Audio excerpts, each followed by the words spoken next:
Em 76, durante o Congresso Mundial de Jornalistas e Escritores Espíritas, um dos convidados que veio estar conosco foi Zilda Giungete Rossi, uma mulher que havia perdido os 2 únicos filhos num desastre. E ela escreveu o primeiro livro em que uma mãe falava da dor dessa perda absurda e também do que havia acontecido depois do desencarne dos rapazes. Ela era muito católica, mas escreveu um livro, o título Perda de Entes Queridos. E ela narra, então, que dentro de casa, após a morte dos meninos, ela, católica fervorosa, começou a escutar batidas na mesa de cabeceira dentro do quarto. Inegavelmente, ela conta no livro todo o processo até descobrir que os filhos iriam se comunicar com ela. E que um deles, Drauzio, estava passando por uma dificuldade muito grande no mundo espiritual. Tão grande que não aceitava o fato de haver desencarnado tão jovem. O carro em que os dois estavam lançou-se num abismo, num acidente. E, claro, durante todo o processo dela, as pancadas continuaram. Ela foi, então, em busca de ajuda. Até porque o processo depressivo dela era uma coisa absurda. Como toda mãe que perde um filho, ela perdeu os 2. Ela, então, descobre que a espiritualidade estava tentando comunicar-se com ela para dizer que os filhos precisavam de ajuda e, é claro, havia um objetivo maior que surgiu depois, que era que ela, uma pessoa completamente leiga sobre vida além da morte, com os detalhes que a doutrina espírita nos traz, pudesse escrever o livro. E ainda muito comovida, ela nos contava em 76 a história dos seus filhos. E principalmente por ter descoberto depois que os 2, há muitos séculos atrás, tinham sido 2 salteadores de estrada. Eles provocavam,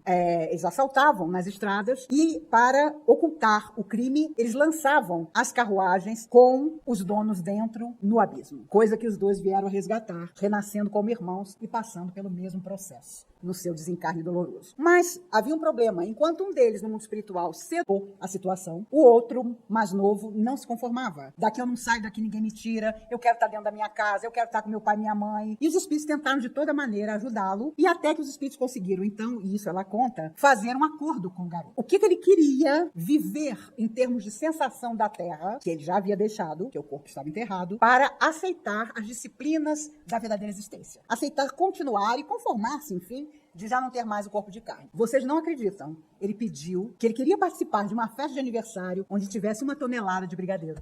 E isso foi dado a ele. Por quê? Porque os espíritos, claro, utilizaram-se da hipnose natural que se utilizam para nos ajudar na pátria dos espíritos, principalmente para os mais teimosos, e o levaram a uma festa de aniversário. E mostraram uma mesa imensa de brigadeiros e disseram, pode se esbaldar. E à medida que ele ia comendo o brigadeiro, ia dando um sono nele, porque na verdade o brigadeiro tinha gosto de brigadeiro, cara de brigadeiro, mas não era brigadeiro. Deu a ele a sensação de comer o brigadeiro, mas na verdade eram energias sutis que o beneficiaram grandemente. E quando ele acordou desse verdadeiro tratamento, aceitou que precisava continuar numa outra vida e aceitando, óbvio, disciplinas que o ensinariam na parte espiritual.